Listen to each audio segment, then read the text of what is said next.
Good morning, afternoon, evening, whatever time of day it is for you consuming Preacher in the Hat. We are back for another episode. This is a Preacher in the Hat first, though, I will say, for this episode. It is I believe, the very first one. He didn't correct me when I asked him about this, but it is the very first episode we have ever done without Eric sitting in the studio with us. And if we would have thought this up right, Chris, we should have cut to a blank chair in his honor. But That's true. We didn't set the camera up for him. I could cut to just a blank black camera. Let's do it for 5 seconds, if you will. Yeah, without the host. 3 Mississippi, 4 Mississippi. 5 Mississippi. We miss you, buddy. They're battling some sickness at the house, and Eric has some more pressing responsibilities. We'll just put it that way. We're going to let him put family first over Preacher in the Hat podcast, much to Chris's chagrin. I know you'll have a talk with him later, but Hey, you know what I always say? Families come and go, but podcasts last forever. it's literally the exact opposite. Oh boy, we're off to a loud start in 2025. But anyhow, yeah, that's one that could get clipped out of context, and we could get some real bad stuff from that. Yeah, that's right. Get that sort of thing going viral. I don't know, but yeah. So we're doing this without our buddy Eric. Does a lot of the hosting. He does a lot of the hosting. He does a lot of the planning for us or whatever. So we took this over one for him. Told him, don't worry about it. We'll get you. But and even though we're missing our star player, we're going to be all right. We got it. We have some formidable depth. Yeah. We tried to get Chris on camera. He unfortunately looks like he's been painting in those clothes for the last 2 weeks, and he refused. I look stunning. So behind. Stunning is a good word. Yeah.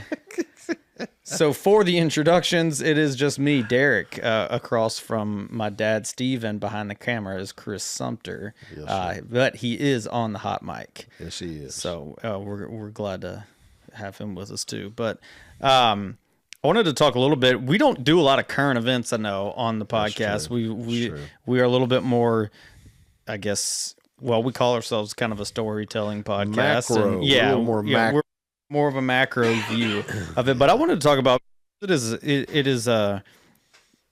it's I say stolen. It's gotten a lot of attention here at these last couple of days, and or the last week, I don't even know. It was the fires going on out in California have just at one point I saw it had destroyed over 5,000 structures, a lot of those being homes. I'm sure that number is even much higher now.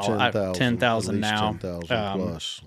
As they're just, the wind just has gotten so bad, and, blame it on what you will. I know there's a lot going around and all that stuff or whatever. And it's just a really sad situation to see. And with, is there any level of containment on it at this point? We're some of them are. Some of the fires are contained, but overall, right. No. I mean, we're filming this, just for your context. We're filming this on January 14th, and it's already been around for a long time. That's right. And so, I don't know, but one thing I saw, and this is kind of why I brought that up, the context, I guess, in some type of tragedy. I don't know exactly the way that it was worded, but really, I guess the paraphrase was, don't send your thoughts and prayers, show me your action. Oh, yeah. And so that I was very interested by that, because I do know there are people outside of the Christian church who, for them, saying we're sending thoughts and prayers, whatever, does not really, equate to anything, right? Yeah. So to them there's no meaning behind that, right. And they want to see action. But I also thought, I'll pause right there. So first of all, do you have any initial thoughts on that, as it just that in that sharing statement thoughts alone? And prayers? Yeah. What's interesting, because some of the gun violence that's happened is there's people, for example, on one side that will say, we're sharing our thoughts and prayers, and others say, shut up, I don't want to hear that anymore. Do something about gun violence. So it's a continuation of that theme. It is. I actually am somewhat sympathetic to that reaction, which is that people can easily say, I notice how it is now very correct when you interview somebody on television. Well, first of all, let me let you know that to the victims of this thing that that my thoughts and prayers are going. It's almost like it has to be some sort of caveat, and that if you don't say that, then you don't really care, which is terrible. You know what I'm saying? To have that thought problem, but it appears like that's kind of the general theme. So I kind of sympathetic to a little bit of reaction to that, sharing thoughts and prayers and without action, that kind of thing. Yeah. Now, what that action is like doesn't mean everybody's got to jump on a plane or get on a bus or in a car and go out to California and fight fires. But I guess the question maybe it'd be better to say is, well, what is it I can do? Right. You know what I'm saying? For your own self. I mean, the people who are victims may not be able to answer that for you because the needs are so overwhelming. But yeah, I actually understand that. I actually prefer sometimes with people, instead of saying, I like when people empathize, in their words. That is good. That's helpful. But I learned as a pastor many years ago, like when death happened, it wasn't very helpful a lot of times to go to the family, particularly if there was a very tragic and sudden death, to go and say, well, God understands, and I do too, and all that kind of stuff. Those words kind of ring hollow at that point. Instead of them just coming up and hugging me, right, and saying, here, I'm going to consider and help you. I want to always be available for you, that kind of thing. It's one of those, in that same line of thinking that you hear, is the God. Well, God's got a reason for everything. There's a purpose for everything, and there's a reason in those moments of just everything happened for a reason. At your everything happens. Whatever. That's what I mean, whatever. What does that even mean? I don't even know what that means. I mean, and it's certainly not helpful. Yeah. So, no, now you're philosophizing about my bad experience. Right. Everything happens for a reason. Well, okay, my brother Daryl died of cancer at age 59. What the heck is that reason? Yeah. You know what I'm saying? I mean, it's like, what does that mean? I mean, it just go, and people didn't say that to me, but if they had, that's how people. I think those kinds of responses maybe would work well in a non-fallen world. Yeah, that's right. That's right. Because then you could say, yes, everything is happening exactly the way. But like when sin entered the world, a lot of that is kind of like out the window, I feel like. That's right. It is. And that's not to say that God doesn't have control and that he can't, change how things that or do as he sees fit. But he made it clear that we live in a fallen, broken world. Yeah. Through the scriptures, he let that know. And so this whole idea about there's a reason or God, or let's go one step further. There's some traditions where they talk about the death of a child and say, God saw this beautiful rose down there and plucked it. I mean, the top of my head blows off when they do that. You know what I'm saying? It's like somehow God came down here and grabbed this child, allowed violence to go to this child. When, as you just suggested, sickness and death entered the world when sin entered the world. And some of this is a natural consequence of that sickness, of the sin that leads to sickness and death and brokenness. Some of it's just a natural consequence of it, which I don't like and I hate. But it's not this whole idea God came down and plucked a rose, or everything happens for a reason, or my thoughts and prayers are with you. Okay, show me. Let's go back a little bit to the thoughts and prayers thing at the beginning, because I don't know if we can coin this term or if it's already been coined or whatever, but the thing that came to my mind when I thought about this is passive Christianity, or however you want to define Christianity, how you want to define it.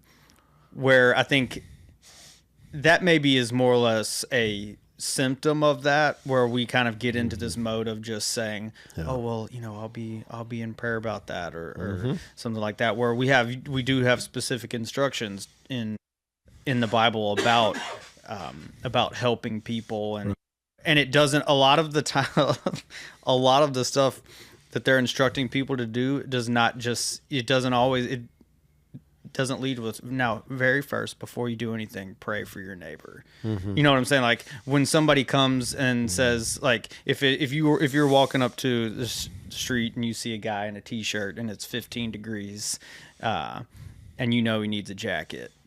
You know, do you stop and say, well, you know, can I pray for you, or do you give him a jacket if you have a jacket? What does the scripture say? Go. We said, what good is it if you say, "Go, thou be warmed and fed"? Yeah. You know. Yeah. It's that same kind of idea. You know, I mean, I think sometimes what we want to pray for people and what they need is comfort. Right. You know what I'm saying? And prayer can be comforting. Don't get me wrong. But it's also why instead of telling somebody I'll be praying for you, more often I've learned through the years is to say, can I just pray with you right now? Because first of all, when I say I'm going to pray for somebody, I might forget. Oh, yeah. And so I've made an empty promise, actually, and I don't even necessarily have an intention. It's just the right thing to say. So sometimes I found out when I'm hanging up the phone, instead of saying to somebody, I'll be praying for you, I'll say, can we just pray? Can I just say a prayer right before we hang up? You know, never had anybody say no. Interesting. Never had anybody say no. And when they get done, and they're often surprised by it, particularly people that are not been around people that do that. And they get surprised by it, like, well, thank you. When I get done, they're like, thank you. It's almost like other people are telling me they're going to pray for me, but you actually just got done praying with me. But I didn't pray for you, I prayed with you. So to me, passive Christianity is that I'm gonna pray for you. I will pray for you. I'm gonna do this. I'm gonna do that. My thoughts and prayers go with you, but there's no behavior that backs up that probably very good intention, actually. I'm not saying it's a bad intention. No. And, you know, we're not sitting up here on some pedestal saying that everybody else deals with this problem and we don't. Absolutely. Because I know that it's something even, the issue wouldn't have, you know, come alive in my heart, I feel like, or, you know, it wouldn't have struck me, I feel like, if it's something that I hadn't actively felt that, you know, I've struggled with too. I'm more comforted by somebody say I am praying for you and I have been praying for you. Yeah. I'm comforted by that more than I will pray for you. For sure. But I think a lot of it gets cultivated too, though, in our current culture of church, right? Because we cultivate passiveness in that you just kind of show up on a Sunday and you know, walk in and out the door, and that's you know, that's kind of it. And so it can sort of seep into our interactions with people even outside if we're not intentional about being intentional. That sounds weird to say, but just... Have you ever been around church leaders that will get up front and tell everybody how excited they are to be together, and after church you can hardly get a chance to talk to them? Or they walk past you, or they don't greet you, and they say, I'm excited today about what God's going to do. And then when you get one-on-one, when you see them, when there's a chance for one-on-one, they just kind of move through like a movie celebrity or somebody.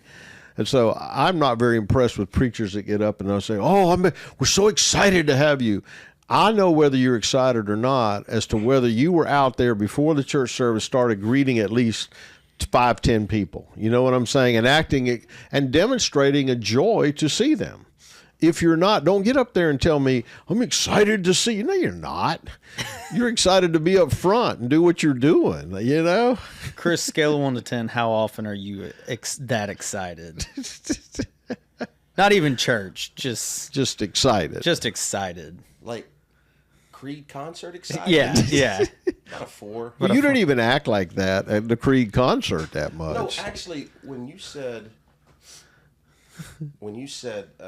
passive Christianity, 2 things came to my mind. Number 1, step on all of our listeners' toes, but stay off my boots, boy. Stay off my boots, boy. Well, and then now you remember this when people tell me, preacher, you stepped on my toes today. I said, well, I was aiming for the wrong place. Apparently, I said, because I ain't aiming at your toes. I was hoping Jesus would touch your heart. Stepping on your toes don't do a thing. It just hurts for a minute. That's all. Well, we're going to tie this back in, and the way we actually titled this episode "Brain Training," and I know so if you hear that right now and you're trying to connect the dots, then what have y'all spent the last 15 minutes talking about? That's right. But Yeah. this came up in the last episode, and I don't know, Chris, I know you said like you wanted to talk more about it, but I'm not sure where the brain training thing came up. I talked about it. Okay, it was. I actually read something out That's of this right. book That's called right. The Brain It was Change you. Program. I should have known it was the preacher in the hat and not Chris, but it certainly wasn't me, so I can't just be dogging Chris. But we talked about maybe like some habit forming and things like that. And so I want to talk real briefly about some specific examples we have, in our own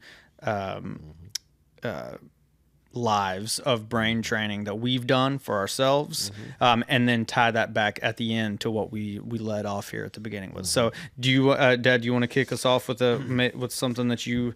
Yeah, I will, because actually when I got the text today that we were going to be talking about this, I was pretty excited because it's been a part of my learning curve big time over the last 4 or 5 years, but especially the last 2 or 3 years. There's some really cool stuff out there about discipleship and how perhaps discipleship has been what they call a lot left brain training, or left brain, because there's a lot of really good brain research since the 90s now on a secular level that talks about where change actually happens in the brain. And they're finding out that in character transformation, and I'm not an expert, I'm a layman who's read about it, okay? That's all I'm trying to say. But it's exciting to learn about it because I've seen it. I've actually watched it. And I didn't know what I was seeing, where people, you could teach them the Bible, teach them the Bible. They knew the Bible inside and out. Working in prison, a lot of guys in prison know the Bible inside and out. But then there didn't seem to be the corresponding character transformation. Well, they say is because a lot of what discipleship has been left brain training, right brain training, and right brain training comes from practice. What did the Apostle Paul say? Whatever you have seen and heard in me, put it into practice. Yeah. Put it into practice. Whatever so things are lovely, pure, of good report, think on those things. But then he said, whatever you see in me, put it into practice. And so the Bible talks a lot about practice, and we often think about it in terms of obedience. So there's this new thing that I have encountered from some people, some writers like Jim Wilder, Marcus Warner, Chris Corsi, and some other people that have done some really, really good work that I've been reading and so forth, in how we can help train the right brain. Because they say, Chris and Derek, that's where the character transformation takes place. That character transformation takes place. And that if you don't touch the right brain, that is the emotions, the experiences, the imagination. The imagination is in the right brain. What do we say about somebody who is a musician? A lot of musicians, that's where music comes from, is the right brain, oftentimes. Now, the lyrics might come from here, but what does music do? It really engages your right brain. That's why you can remember the words to Creed song, a whole lot better than you can remember my sermons, Chris, is because you have never sung my sermons. I thought you were going to say Gold City. Well, that too. Well, I mean, shall we go to Gold City? Let's go to Gold City. I mean, I can go to a Southern Gospel concert, man, and are you kidding me? I mean, you cried at the Creed concert. I didn't, because it doesn't bring any emotions back up for me because I never really experienced it. But when I go, I'm not a Gold City guy. Yeah, he's like, I don't think he cried. You can't see him on camera, gang, but his lips are quivering even as we speak. But so Friday night, I'm going to get to go to a Southern Gospel concert here in Bessemer, Alabama. I can hardly wait. I went last year, and it's just great because I'm going to be able to sit there, and I'm not just going to hear good music. To me, good music. I'm going to experience the songs. You long land. See, now that one don't do it for me. Okay, but I'm not saying it's not a good song, but my point is music has a way of engaging the right brain as well as the left brain. Derek, you're a worship leader. You know what I'm talking about. Yeah, sure. And so it's exciting to think about what are some ways then that brain change can happen in a discipleship context, in church. And I think a lot of church for a lot of people has been a lot of left brain stuff. And that's why they walk out of there and their lives are not necessarily changed. Even if they had a little bit of an emotional experience, their lives are not necessarily changed, but they had a good time. Right. But if I have that experience in my right brain, it impacts my behavior, it impacts my thoughts, it impacts my imagination and that kind of thing. So what I think when I think about brain change is I think about what about right brain changing? I know about left brain changing, and that's good. That's good. Left brain change is good too. So do you have an example of a specific example? You beat me to it. Okay. You beat me to it. You got a specific example of some brain training you did? Because I got stuck on I've got two brains. I didn't know that. The left and the right, I thought I had left one. and right brain, yeah. Wow. Yeah. And that's not just unique to you, Chris. That's now it's interesting because for many years, many people said that women come out of their right brain more than they do their left brain, and men come out of the left brain more than they do the right brain. That's why they would use terms like men are logical and women are emotional. I'm not saying that's true, but that's where that came from. It came from because your right brain tends to be a little more emotional, artsy, and that kind of thing, music, and the left brain tends to be more rational and logical. And so you're asking me, do I have an example? Yeah, we're having trouble getting to these specific examples. So I'm gonna lead with mine. Please, if you guys want to go. Please. So I'm gonna throw in a second aspect here, or another dimension to this to the brain training, and that is other people I think can help us with that. Mm-hmm. My example one of my examples, I will say this. I used to think. I don't know how much I truly believed it, but I certainly acted like it. I used to think that you really could not go to bed before 10 p.m. You really shouldn't. Really? You're wasting time in the day if you go to bed before 10 p.m. In fact, my wife used to get on me about this. This was before we had kids, and it'd be 8:30 or something like that, and I would be falling asleep on the couch, and she would say, "Why don't you just go ahead and go to bed?" And I'm like, "I can't go to bed. It's 8:30. Yeah. That's ridiculous. Nobody goes to bed at 8:30. I can't go to bed at 8:30." There you go. And your Uncle Darryl did it. Yeah, I mean, plenty of people. Now, I wasn't saying that, if you had a schedule that had you getting up at 3 in the morning, right. obviously, go to bed when you Which need to go was to his bed. case. But for me, I couldn't make myself, I didn't that. want to make myself do it. I felt like I was wasting time, or even if I was just relaxing, I was like, I never went to bed before 10, never. And then when Isaac was born in 2019, sometimes going to bed before 10 p.m. became necessary. Mm-hmm. And I don't think there was not a turning point, or there was not a where I was like, but from the encouragement of my wife for her to just say, just go to bed, Mm-hmm. I would not have been able to now what I do, going to the gym, waking up early in the morning and going to the gym. Yeah. I wouldn't really have been able to do that as successfully if 5 or so years ago I hadn't been like, you know what, I need to be okay with going to bed earlier if I need to go to bed earlier. Mm-hmm. Sometimes you don't, and I'm all good for 10:30, 11, whatever, as late as it is. Right. But that was one that came up when I was thinking about it today. I was like, I had, and I wouldn't even say it wasn't a problem. It was kind of silly. We would laugh, me and Catherine would laugh about it. Yeah. But now I got no problem. I'll go to sleep whenever I'm tired. If you get sleepy, you go to bed? Yeah. Okay, gotcha. No, I'm not saying don't ever fall asleep on the couch. No, I understand.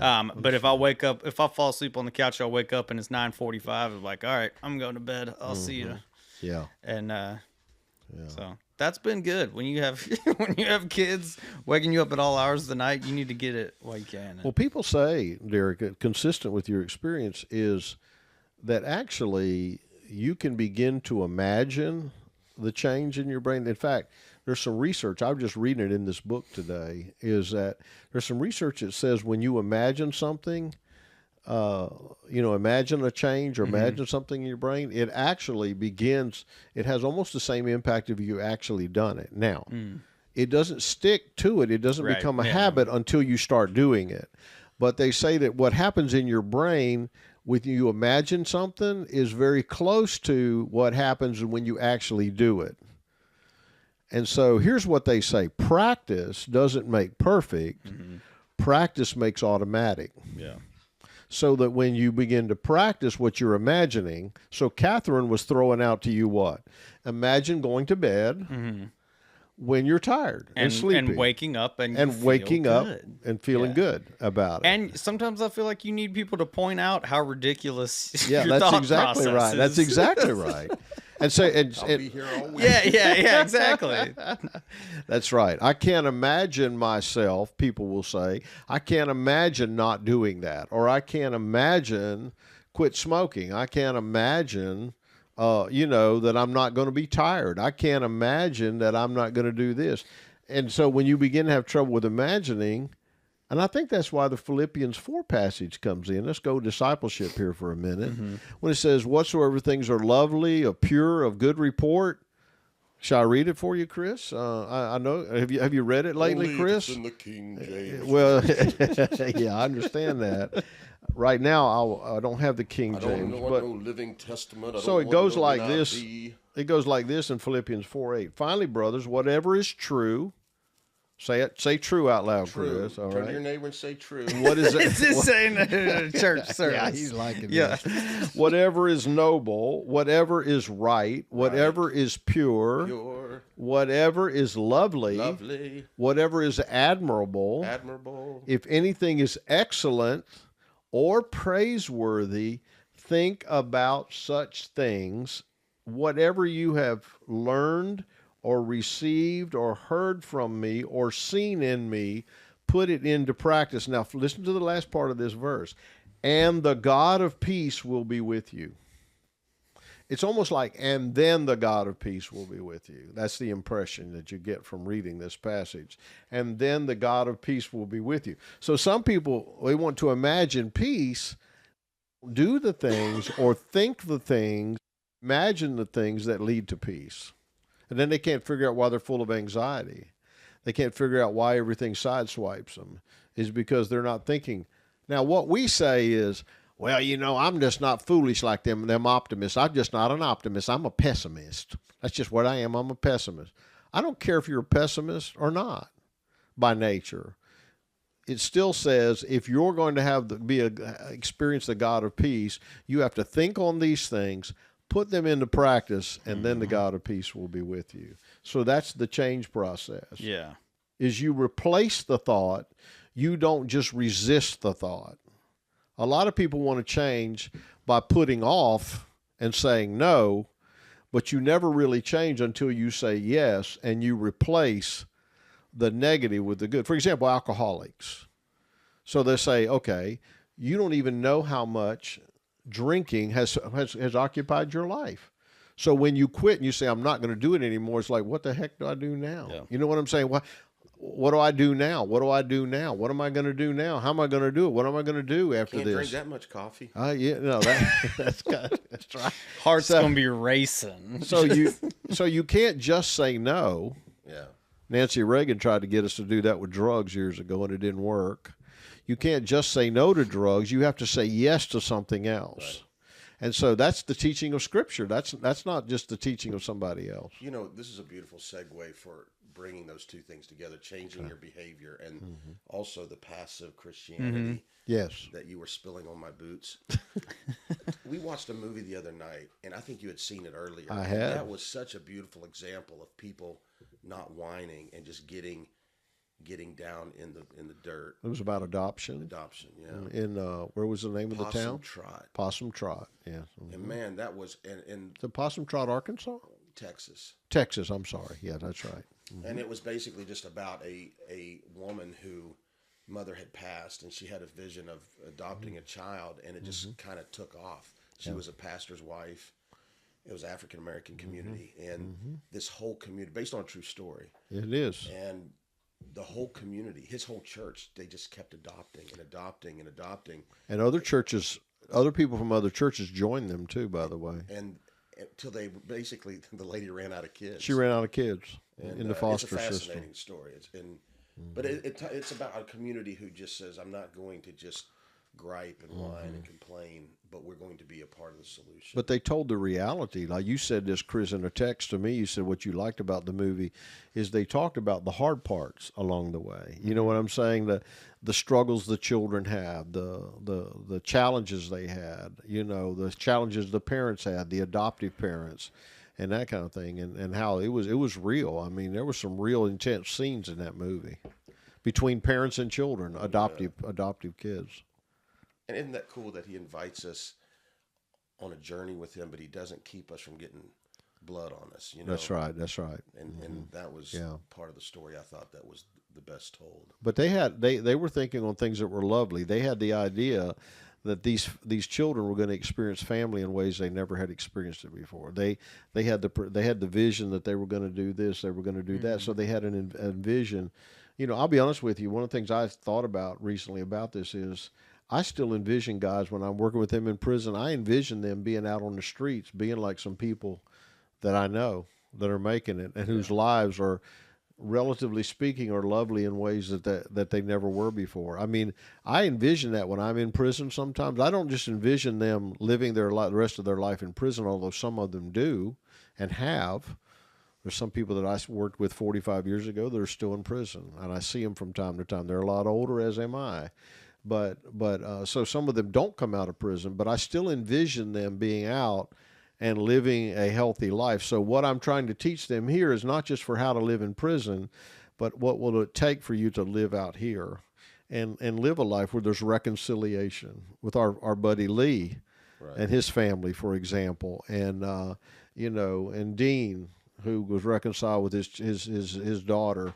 And at his funeral, she spoke about that, about the difference in her dad, you know. And even though along the way there was a lot of things with Dean that were still problematic, but still there was this connection. When I think of our friend Knowlton, when I think about Greg, when I think about Ron's experience, even though he didn't do time in prison, but you know, when I see those people, I envision them being able to experience those same kind of things. I envision them to be able to experience some health. Sometimes it's relative, and it's not pure. Mm-hmm. It's not perfect. You know, he didn't say here, think on those things that are perfect. Mm. He didn't say that. It's not in there. Don't think on those things that are perfect. Think on those things that are lovely, pure, of good report. Yeah. Chris, what are you doing for your brain training these days? Yes, anyhow. I've decided to every morning eat a piece of chocolate. and all right. And it can be it doesn't have to be the same kind of chocolate. And do it at the same time every morning. Okay. Do it at the same time every morning. And in what ways is that changing your life, Chris? Oh, it's blessing me. It's blessing you just for those moments when you had chocolate? I'm hitting the gym. Yeah? Okay. Yeah. Really? Yeah. Now, when I say hit the gym, it's relative. Calm down. Yeah. I understand. You know, I hit the gym too, but it's not the same thing as Cameron hitting the gym. I literally go up and I hit the side of the gym and get back in my car. No, man, I'm going to do some cardio. Yeah? Yeah. All right. Yeah. How's it feel once you do it? So far? It feels good. I mean, do you have that moment where you're actually like, oh, this is all right? After you get it done. Yeah, so my wife, I go with her, and she likes to get up at, like, paper route times. Yes, I understand. And at least 5 o'clock. We have to have a conversance about that. Good luck. It's just, I don't. Good luck. Yeah. But once you get moving, to your point, you know. Yeah. Somebody's point. Yeah. Once you get moving, it's a lot easier. That's the case of that's what it was for me. The more times you said, the more times you did it, the easier it was to do it again and again and again. When I got my e-bike, I had not ridden bike for a long time. Mm-hmm. And when I got on it, one thing I remember, I don't remember necessarily a lot of stuff except the wind in my face. Yeah. I don't know why that keeps me going. I don't know. I'm in no danger of becoming a gym rat. I will. Yeah, no, that's fine. That's cool. You know, That's cool. I got to the point from when I started going with Eric. I know that I would need somebody to be going at the same time I'm going, so that I had someone asking where I was if I didn't show up. Right. Now to the point that on the days that he can't go, I'm still like, it's no longer really a problem. Now I'll still go with Eric because we do that together, and and it's still good to to go with folks if you can. But getting to that point where I just do it now. Like, I just get my bag ready on Monday night because I'm going Tuesday morning. And then if Eric can't go, I'm still going. Yeah, I'm not right. laying in bed at 5:40 on the on Tuesday morning thinking like, well, should I go? Eric's not going. Should I just skip too? Yeah. So that's really what you're trying to get to. And it's not about being a gym rat. Yeah.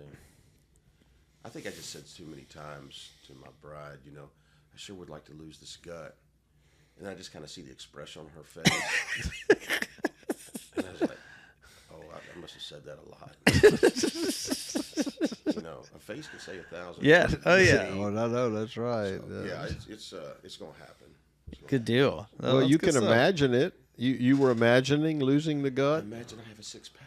Yeah, that's right. See, don't shoot for the 6-pack, man. You got to go for reasonable, attainable goals, and then if you work your way down there, You wouldn't know fine. what to do with a 6-pack in I wouldn't know what to do. I'm just going to have to buy a whole new wardrobe. Yeah, And that can get expensive. it can.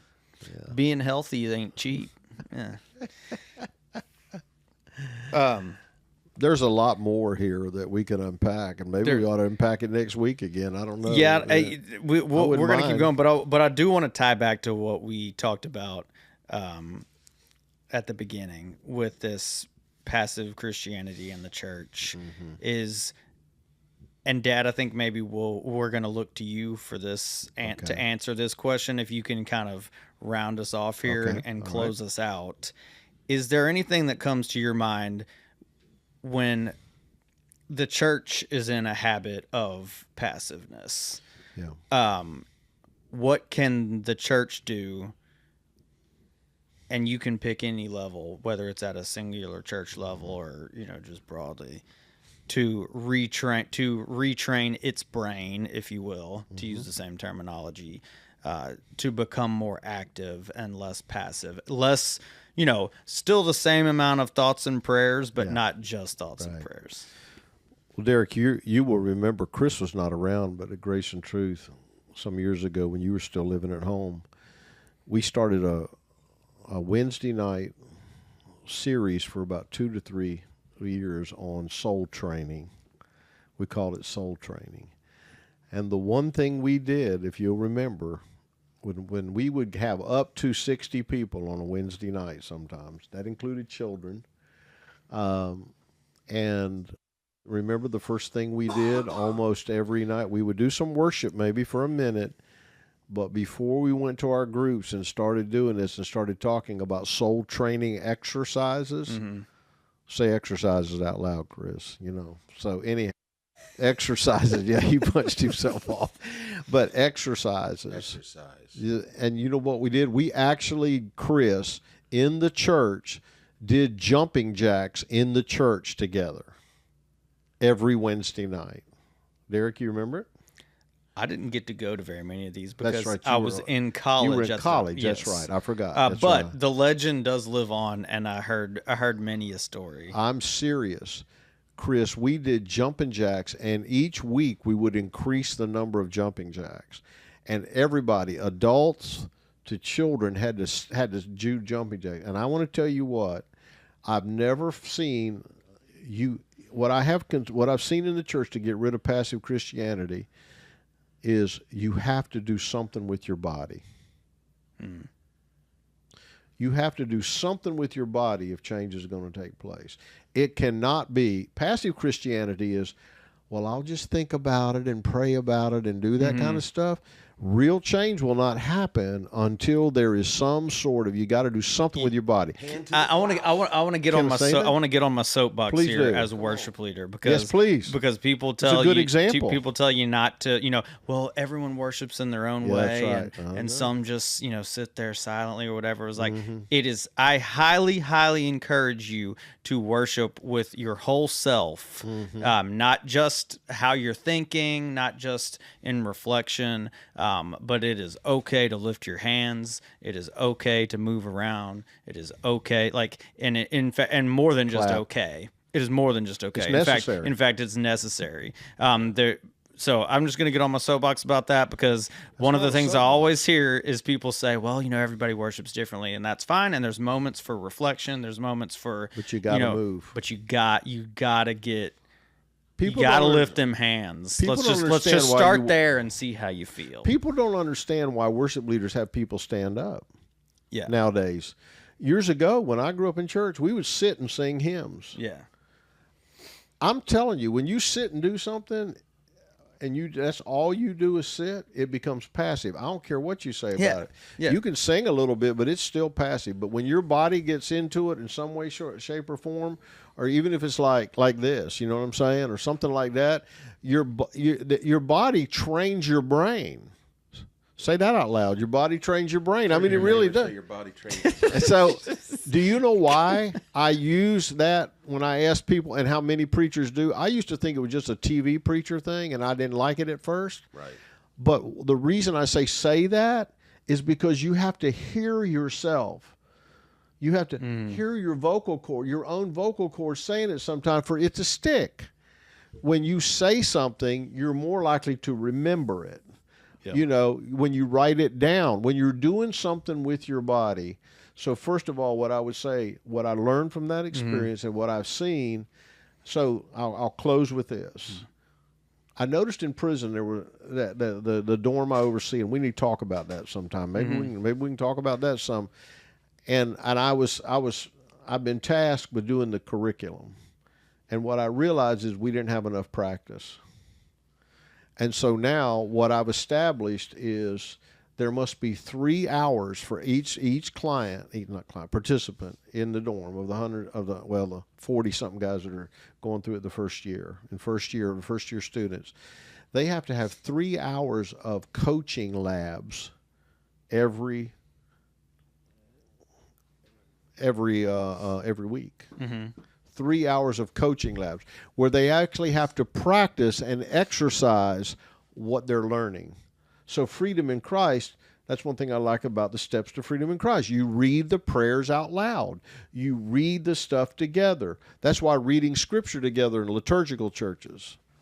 I remember Lyman Coleman said he went to a charismatic Episcopalian church. He said, I've never done more calisthenics in my life in church. He said, because they had you on your knees 1 minute and had your hands up in the air the next. He said, but there was something about it that trained you.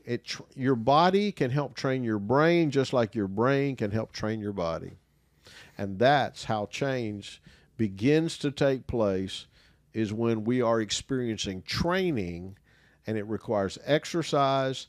And just like it says in Philippians 4, put it into practice. Put it physically into practice. Put it Sounds like what we're saying. physically into practice. You have to. I mean, You have to. Yeah. You can't just say, I'm going to pray and be a praying person. Yeah. Talk out loud and pray. Pray out loud. You can't just say, just reading something doesn't work for me. Even though I love to read, and I'm a pretty good learner when I read, but if I don't put it into practice, it doesn't stick with me. I get that. And you'll see we do it with kids all the time. Mm-hmm. We got children motion songs for kids and children's church. We've got stories. We've got this. We've got that. Tony Stoltzfus calls it in one of his terrific books recently, his most recent book called Read the Bible Like a Human Being, How to Read the Bible Like a Human Being. And he says, let God get connected to your emotional brain.